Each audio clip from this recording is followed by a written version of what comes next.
pagi pemirsa, bersama saya Niko Canda dalam SMK Tech News Surabaya. Menjelang akhir pekan, aktivitas di pasar-pasar tradisional Surabaya mulai mengalami lonjakan pengunjung. Salah satu yang paling padat adalah Pasar Soponyono di kawasan Rungkut. Selain itu, ada juga dari Pasar Pucang Anom dan Pasar Keputaran Surabaya, yang menjadi pusat belanja favorit warga Surabaya dikarenakan harganya yang relatif terjangkau. Pasar ini juga kerap menjadi sorotan akibat kepadatan lalu lintas yang ditimbulkan. Untuk memberikan gambaran yang lebih mendalam, kami telah merangkum laporan langsung dari 3 pasar utama tersebut. Bagaimana situasi di sana saat pagi dan sore hari ini? Kita langsung bergabung dengan rekan kami di lokasi. Dipersilahkan. Halo pemirsa, selamat pagi. Bersama saya Alika Diah Ayunda membicarakan soal pusat ekonomi masyarakat di Surabaya Timur. Belum lengkap rasanya jika belum mampir ke salah satu tempat ini. Di belakang saya sekarang ada Pasar Soponyono Rungkut Surabaya. Pasar ini terkenal dengan legendarisnya, super lengkap, dan kabarnya memiliki jajanan yang paling juara di Surabaya. Penasaran dengan kegiatan di dalamnya? Mari ikuti liputan saya.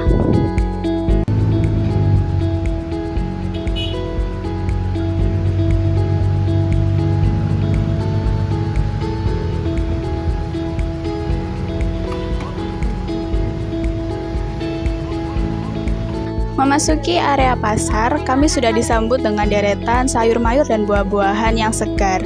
Pasar Soponyono ini dikenal hidup sejak dini hari.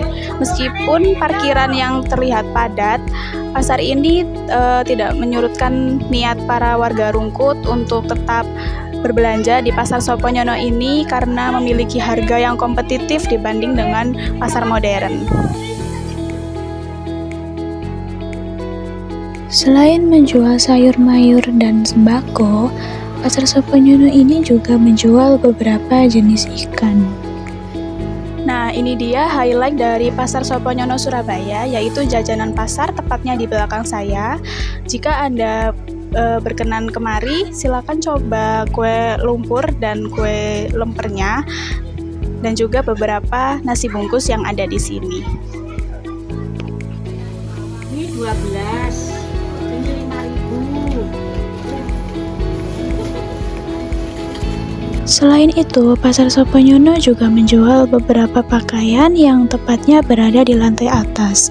Lalu mereka juga menjual beberapa buah-buahan yang tepatnya berada di dekat parkiran bawah. Baik, terima kasih Bu untuk waktunya. Sebelumnya perkenalkan, nama saya Alika. Dengan Ibu siapa sebelumnya? Nama saya Ibu Sinta. Ya, baik Ibu Sinta. Untuk pertanyaan pertama ini sudah mulai dari jam berapa ya Ibu kira-kira untuk buka lapaknya? Buka lapaknya ini dari mulai jam 4. Iya, subuh. Ya, baik. Untuk pembelinya ini dari hari ke hari itu semakin naik atau semakin turun ya Ibu kira-kira? Tergantung harinya. Kalau hari Jumat, Sabtu, Minggu itu rame, tapi kalau hari Senin, Selasa, Rabu, Kamis itu standar biasa aja gitu. Iya, baik Ibu. Kayak naik turun itu gitu enggak, selalu gitu. Jumat, Sabtu, Minggu itu rame, kalau Senin, Selasa, Rabu, Kamis itu standar gitu. Ramenya lo ya gitu. Sama hari besar itu rame. Oh iya, baik Ibu. Kalau untuk pembeli biasanya di sini yang paling cepat habis itu apa Ibu? Yang paling cepet habis itu kayak sayur gitu, bayam kangkung gitu, itu aja yang cepet habis. Cabai gitu Berarti sayur-sayuran Ibu ya? Iya. Terima kasih Bu untuk waktunya. Sama. Pasar Soponyono bukan sekedar tempat untuk jual beli, tetapi sebagai pusat denyut nadi bagi para warga Surabaya Timur yang tetap eksis di tengah gempuran zaman. Jika Anda ingin mencari bahan pangan yang segar atau sekadar rindu dengan suasana pasar tradisional, Pasar Soponyono adalah jawabannya. Saya Alika melaporkan langsung dari Rungkut Surabaya. Terima kasih.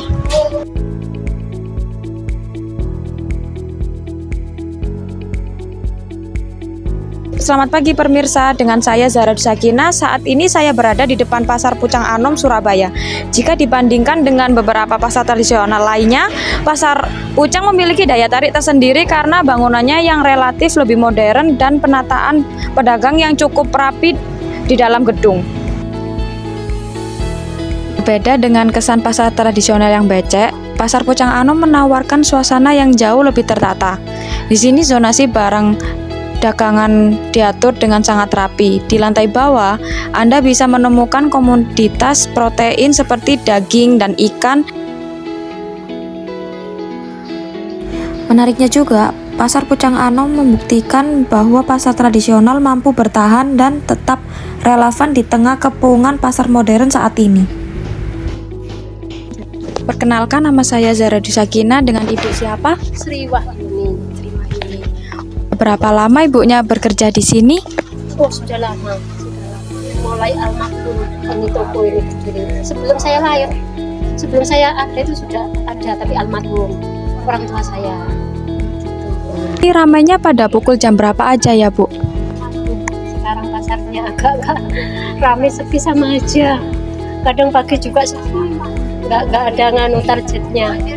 Mungkin kalau hari waktu Sabtu atau Minggu Kalau gitu? dulu emang Sabtu Minggu rame pasar Pucang. Tapi sekarang agak beda sama yang dulu. Ya. Terima kasih, Bu. Ya.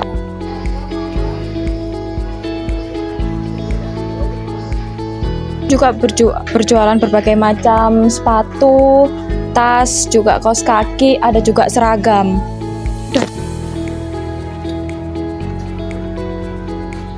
Di depan Pasar Pucang Anom, kalian juga bisa menemukan macam-macam jajanan pasar yang tepatnya berada di area parkir.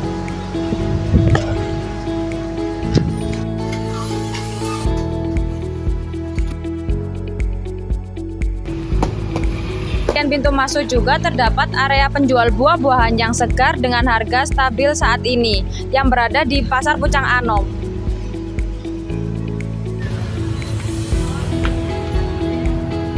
Warga Surabaya yang ingin berbelanja dengan suasana yang lebih nyaman namun tetap ingin merasakan kehangatan interaksi tawar-menawar, Pasar Pucang Anom bisa menjadi pilihan utama. Pastikan Anda datang lebih awal untuk mendapatkan produk protein yang lebih segar dan datang lebih pagi untuk mengurangi kemacetan dan kepadatan di dalam pasar.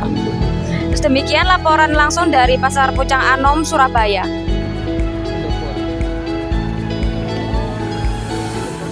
Baik, terima kasih. Dengan saya Niko Canda Pratama, atau kalian semua bisa memanggil saya dengan Niko.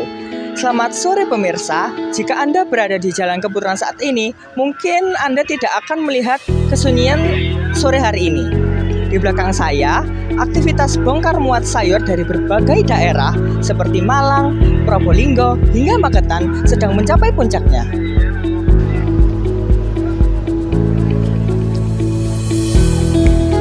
Pasar Keputaran bukan sekedar pasar retail biasa. Ini adalah pasar induk. Artinya, harga-harga bahan pokok di pasar-pasar kecil di seluruh Surabaya seperti Pasar Pucang atau Soponyono yang kita bahas sebelumnya sangat-sangat bergantung pada harga yang diputuskan di sini dan malam ini. Saat ini pemerintah kota Surabaya sendiri terus berupaya melakukan penataan di Pasar Keputaran, terutama terkait sterilisasi jalan raya agar aktivitas pasar tidak mengganggu arus lalu lintas di pagi harinya. Selain itu, aspek kebersihan pasca aktivitas malam juga menjadi fokus utama agar kawasan ini tetap bersih saat matahari terbit nanti.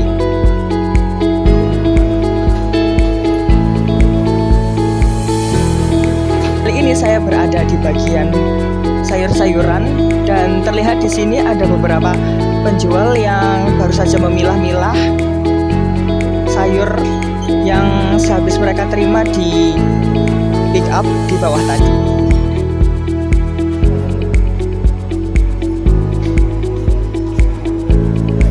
Nah, di Pasar Keputaran sendiri kalian juga bisa melihat situasi Pasar Keputaran saat ini. Lihat, berbagai sayuran juga tergeletak di bawah saking banyaknya stok sayuran saat ini.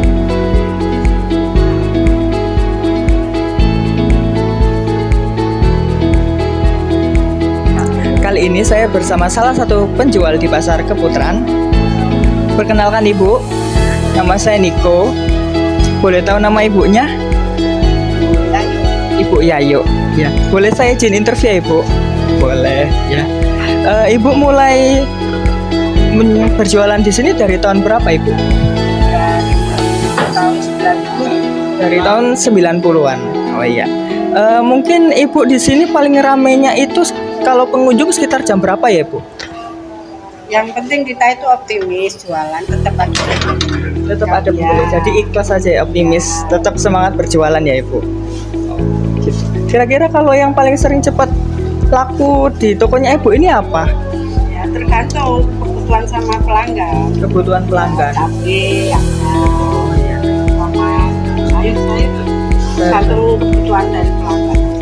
Oh, berarti semua tergantung pelanggannya ya, Bu ya. Oh ya, baik. Terima kasih ya, Ibu sudah mau diwawancara. Maaf mengganggu waktunya.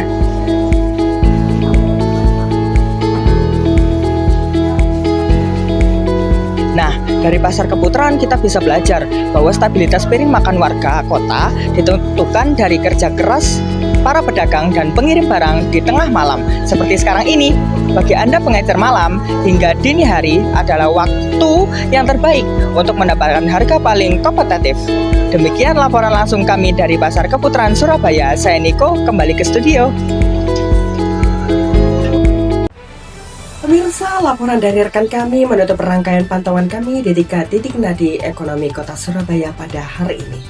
Kami berharap informasi ini dapat menjadi panduan bagi Anda, warga Surabaya, dalam merencanakan kebutuhan belanja rumah tangga di sepanjang hari ini. Saya Niko Canda mewakili seluruh tim redaksi yang bertugas mengucapkan terima kasih atas perhatian Anda dan sampai jumpa.